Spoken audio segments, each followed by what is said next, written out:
కాకినాడ సురికళ మందిరంలో ఈ నెల 16వ తేదీ సోమవారం సాయంత్రం 6 గంటలకు అమరజీవి పొట్టి శ్రీరాముల ఆత్మార్పణ దినోత్సవం దాశరథి కృష్ణమాచార్య సత జయంతోత్సవం నిర్వహిస్తున్నట్లు ఆహ్వాన సంఘ సభ్యులు బమడి శివమూర్తి, జిఎస్కెడి వెంకట్రావు, పి హరిరామ ప్రసాద్, కొరుప్రోలు గౌరీనాయుడు, రామకృష్ణ, శ్రీవత్స, పి కన్నయ్యలు తెలియజేశారు. సురికళ మందిరంలో జరిగే ఈ కార్యక్రమాలకు అందరూ విచ్చేసి జయప్రదం చేయవలసిందిగా కోరారు.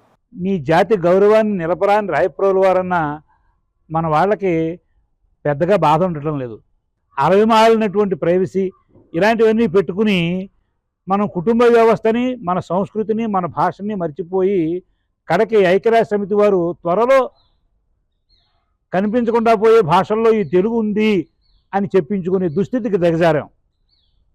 చుట్టూ ఉన్నటువంటి చీకటిని చిన్న చిరుదీపంతో ప్రారంభించాలనే ఉద్దేశంతో పి కన్నయ్య గారు అనేటువంటి ఒక ఉద్యమ నేత సమైక్య భారత్ అనేటువంటి కార్యక్రమాన్ని తీసుకున్నారు. ఆయన అది మన కాకినాడలోను అమలాపురంలోనూ కూడా ఇప్పుడు అడుగుపెట్టింది.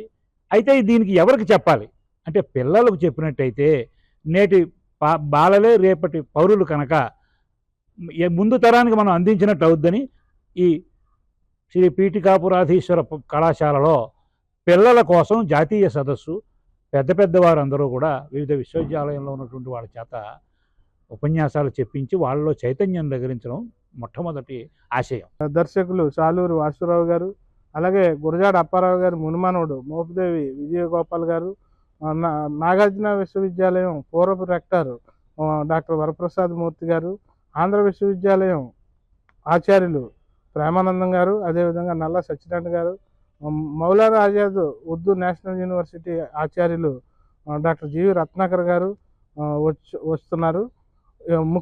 ముఖ్యంగా ఏంటంటే రాష్ట్ర ప్రభుత్వం ప్రతిష్టాత్మకంగా చేపట్టినటువంటి ఈ యొక్క అమరజీవి పొట్టి శ్రీరాములు గారి యొక్క 72వ వర్ధంతి సందర్భంగా ఆత్మార్పణ దినోత్సవంగా జరపమని ఆదేశాలు ఇచ్చున్నారు. కాబట్టి ఈ కార్యక్రమాన్ని పురస్కరించుకొని మేము ఈ ఒకరోజు జాతీయ సదస్సుని ఏర్పాటు చేయడం జరిగింది. దీనికి సమైక్య భారత్ వారు పూర్తి సహాయ సహకారాలు అందిస్తున్నారు. సమైక్య భారత్కి ఉమ్మడి తూర్పుగోదావరి జిల్లా అధ్యక్షులుగా ఉన్నటువంటి శ్రీ గౌరీనాయుడు గారు ఈ కార్యక్రమం యొక్క పనులన్నీ కూడా దగ్గరుండి పర్యవేక్షిస్తున్నారు. అందుకు వారికి ప్రత్యేకమైనటువంటి ధన్యవాదాలు కళాశాల తరఫున.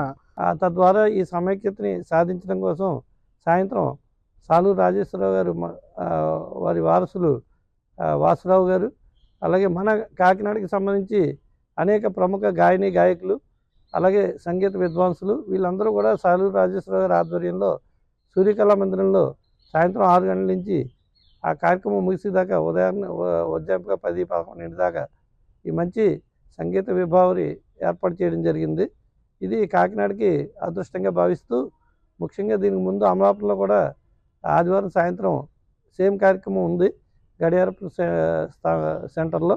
అలాగే కాకినాడ ఈ అమలాపురం 2 కార్యక్రమాలు కూడా విజయవంతం చేయాలని, ముఖ్యంగా కాకినాడ సూర్యకళా మందిరంలో ఆ కార్యక్రమాన్ని విజయవంతం చేయాలని విద్వత్ సంపన్నులందరూ కూడా ఉదయం ఈ సెమినార్ని ఖచ్చితంగా విజయవంతం చేస్తారు. దాని తీర్మానాలు ఇవన్నీ చూసుకుని, అలాగే తెలుగు సంబంధించి మామూలుగా రోజు రోజుకి వస్తున్న సవాళ్ళు ఎదుర్కొంటూ తెలుగు భాష ఉద్యమాన్ని మరింత వ్యాప్తి చేయాలని అందరినీ కోరుతూ ఈ కార్యక్రమాలు దిగ్విజయం చేయవలసిందిగా కోరుతున్నాను.